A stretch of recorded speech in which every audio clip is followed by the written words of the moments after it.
everybody. Today I will show you my didactic materials. First of all, we have my spelling box, which with these pictures and also with these plots. Now my bingo spell, and to continue my retelling stories palette, which are these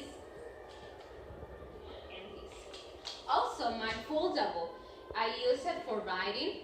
And finally, we have this chart, which I use it to teach grammar through music. Now, the first didactic material that I will show you is my spelling box, which have here some plots which I name letter plots because have the letters.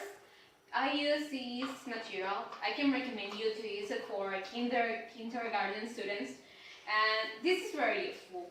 And the procedure you can use this is, for example, you have the picture and you are going to be divided the students in pairs. Each pair will have a box and also have the different pictures, and they can paste it here, and then the students will list how the word, and then the students in pairs can spell each other the word, and at the end, when they finally finish each word, they're gonna pass in front and choose the best word, and also they are going to have or to spell the word.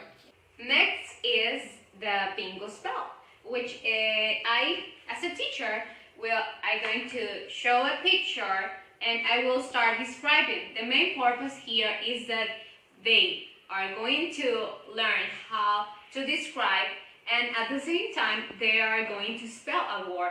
I can say, this is round, look beautiful, and also you can use it to describe how you test, how you can feel when you eat this. But as a teacher, I will not tell you, I will not tell the word, because the students need to guess what is this.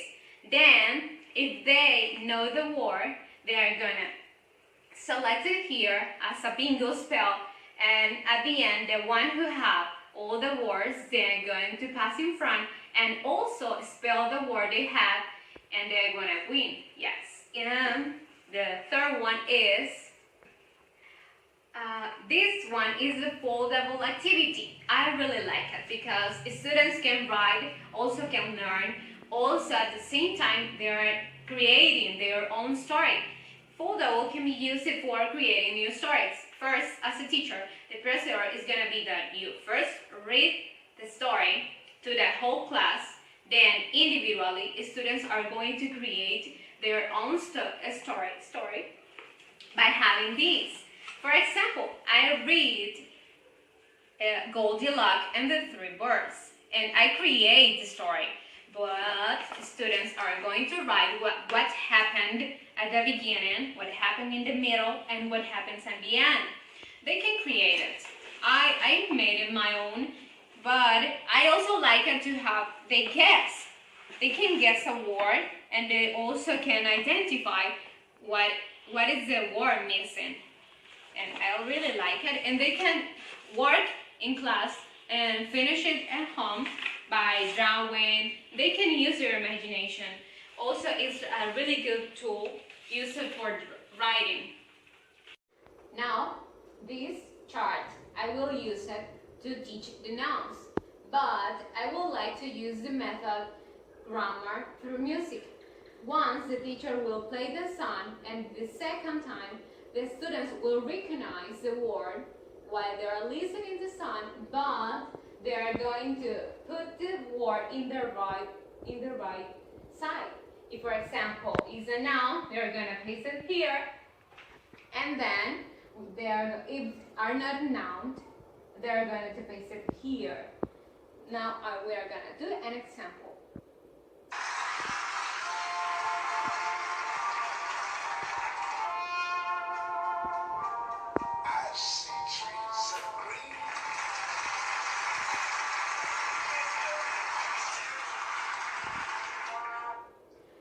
If you notice, trees and green and I, C, it says at the beginning of the song. They are going to recognize which are nouns.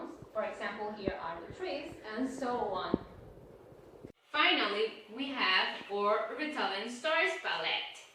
And as a teacher, the procedure that I would recommend you is you to select groups or groups of 3, and you as a teacher going to decide which one, or if you can give the students the opportunity to select which one they are going to retell. Students can retell what happens at the end.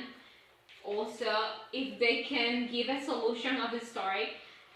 After I read the students to the Goldilocks story of Goldilocks and the 3 Bears, they are going to recreate, for example, or retell what happens in each of these sections. And I really like it because the students will go in front of the class and retell what happens in each one of these sides. Also can tell which are the characters and what happens at the beginning. Yes.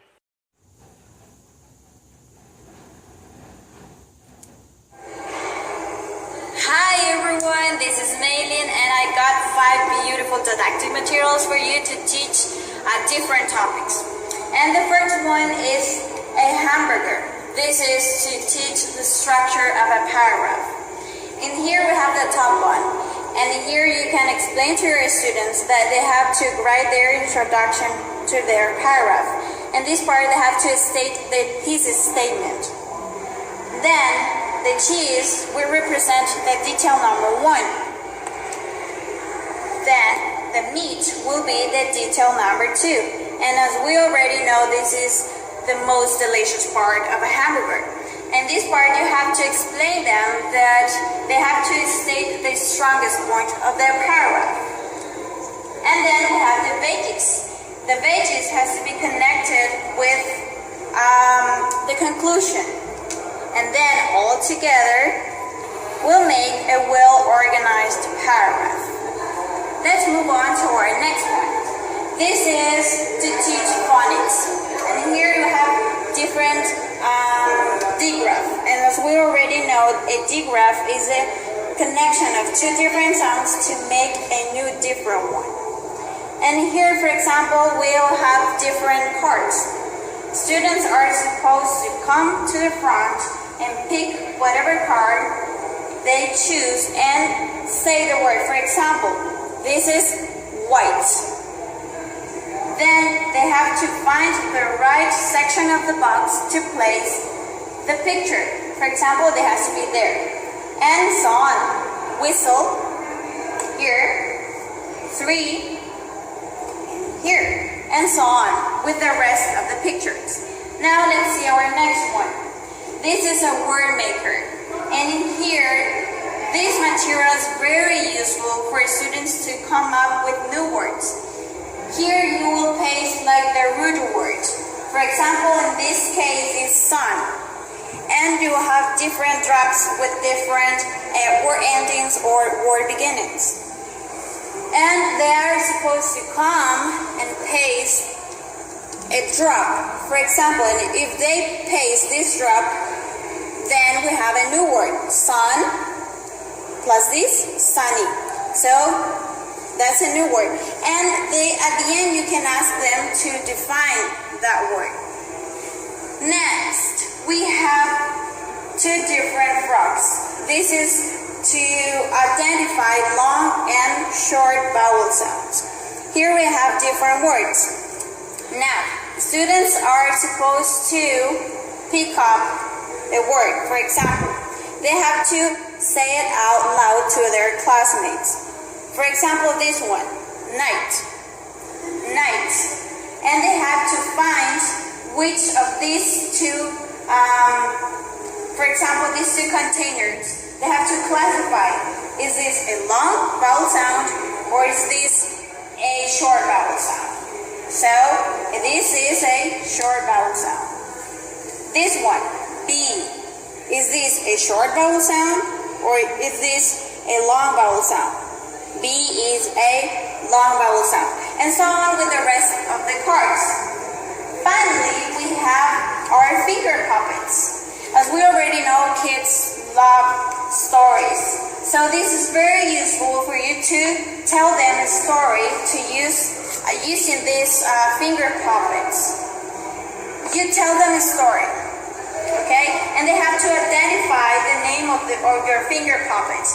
Then in the end, you can ask them to make 4 groups and choose whatever finger puppet they like the most and come up with a new story.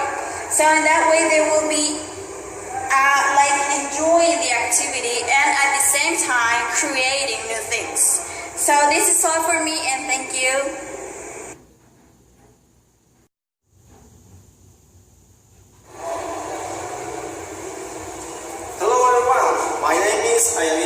And today I have 5 more didactics material when teaching. The first one that I have is the timeline machine. I have this little box too, and here I have all my students. I'm going to take out one paper and it says Daniel. Daniel is going to pass it from, and he is going to arrange whatever sentence he sees here. For instance, he chooses this one. So what he's going to do is the following. To organize the sentences. I called you yesterday. We are teaching simple past. So all these sentences is related with simple past. We may use it for going to, will, etc. Let's move on to the following didactic material. I have these dice, and I'm going to do the same with these little balls. I'm going to pick up one student from the box. Here I have Maria. Maria is going to pass it from. She is going to sort the dice, for instance. And it says a place above the reading walls. We may apply this activity for leadership class. We are reading about Robin Hood. So she's going to talk about the place with the story developed. Let's move on to the following. We have this table game. What we are going to do with this table game? The students getting in group of 5, they are going to get together and they are going to sort the dice in this way. For instance, it says it's 4. One student move on to 4. 1, 2, 3, and 4. And it says miss a turn. Then the following student is going to do the same out or 4. We are going to change it. So 2. Sorry. 1, 2. Where do you live? The other student are going to ask the question and he's going to answer. Here we have many sentences. These are simple sentences for beginners. Let's move on to the following activity. We have 3 sections. We have sentence, positive sentence, negative sentence, and we have questions. We are going to do the same. Maybe with the 10 list, we are going to choose 1 student, and he's going to pass in front and select 1 section. For instance, Daniel pass in front and choose question. Then we are going to give the opportunity to him to choose just 1 number. It could be the number 1. He's going to read it and it says, what did you do yesterday? The only thing that he's going to do is to answer the question. And that's it. We have many questions here and many students can pass it on. Let's move on to the following. We have the reading 3. In literature class, we are teaching maybe poems, talking about poems. Then we teach the topic. The students are going to move on to this reading place, and they are going to choose the message, the gift. I'm Carlos, so I'm going to take this. I'm going to read the poem, and they are going to share it with a partner or with my classmate. And so we may use this